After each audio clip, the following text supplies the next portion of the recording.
சென்னையில் மின்னணு இயந்திரங்கள் தொகுதிகளுக்கு அனுப்பப்படுகின்றன. 16 தொகுதிகளுக்கும் வாக்குப்பதிவு இயந்திரங்கள் அனுப்பி வைக்கப்படுகிறது. அண்மை செய்தியாக பார்க்கிறோம். தமிழகத்தில் தேர்தல் பணிகள் வேகமெடுக்கின்றன. சட்டமன்ற தேர்தலையொட்டி தொகுதிகளுக்கு வாக்குப்பதிவு இயந்திரங்களை அனுப்பும் பணி தொடங்கியிருக்கிறது. சென்னையில் தொகுதிகளுக்கு மின்னணு இயந்திரங்கள் அனுப்பப்படுகின்றன. ஏப்ரல் 23ஆம் தேதி தமிழகத்தில் வாக்குப்பதிவு நடக்க இருக்கும் நிலையில் தமிழகத்தில் தேர்தல் பணிகள் வேகமெடுத்திருக்கிறது. சென்னையில் உள்ள 16 தொகுதிகளுக்கும் வாக்குப்பதிவு இயந்திரங்களை அனுப்பும் பணி தொடங்கியிருக்கிறது. மாவட்ட ஆட்சியர், மாவட்ட தேர்தல் அலுவலர் குமரகுருபரன் ஆய்வு செய்து வாக்குப்பதிவு இயந்திரங்களை அனுப்பி வைக்கிறார். அந்த காட்சிகளையும் திரையில் பார்க்கிறோம். குலுக்கல் முறையில் வாக்குப்பதிவு இயந்திரங்கள் தேர்வு செய்யப்பட்டு அனுப்பப்படுகின்றன.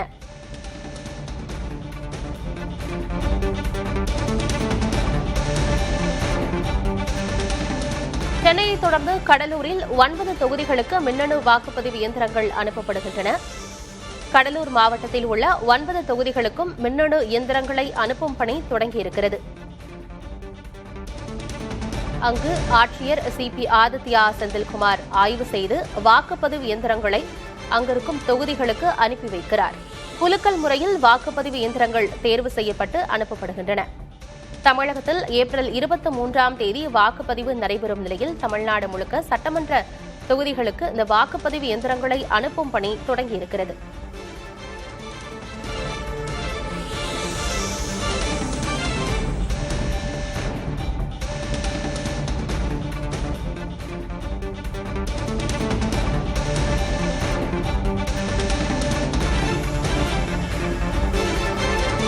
சென்னை மற்றும் கடலூரை தொடர்ந்து வேலூர் மாவட்டத்திலும் தொகுதிகளுக்கு வாக்குப்பதிவு இயந்திரங்கள் அனுப்பப்படுகின்றன. வேலூரில் உள்ள 5 தொகுதிகளுக்கு மின்னணு இயந்திரங்கள் அனுப்பப்பட்டுள்ளன.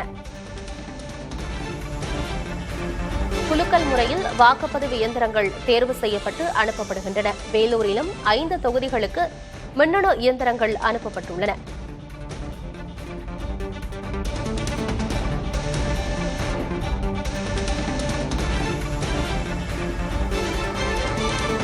வாக்குப்பதிவு இயந்திரங்களை ஆய்வு செய்து வேலூர் ஆட்சியர் சுப்பலட்சுமி அதன் பிறகு வாக்குப்பதிவு இயந்திரங்களை தொகுதிகளுக்கு அனுப்பி வைக்கிறார்.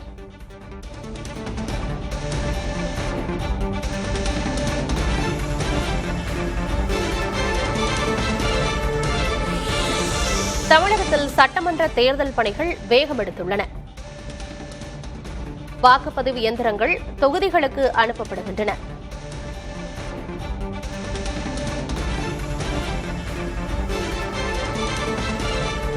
கடலூர், வேலூர், சென்னை உள்ளிட்ட மாவட்டங்களில் சட்டமன்ற தொகுதிகளுக்கு வாக்குப்பதிவு இயந்திரங்கள் அனுப்பப்படுகின்றன. அதற்கு முன்பாக மாவட்ட ஆட்சியர், மாவட்ட தேர்தல் அதிகாரிகள் வாக்குப்பதிவு இயந்திரங்களை ஆய்வு செய்து குலுக்கல் முறையில் வாக்குப்பதிவு இயந்திரங்கள் தேர்வு செய்யப்பட்டு தொகுதிகளுக்கு அனுப்பப்படுகின்றன.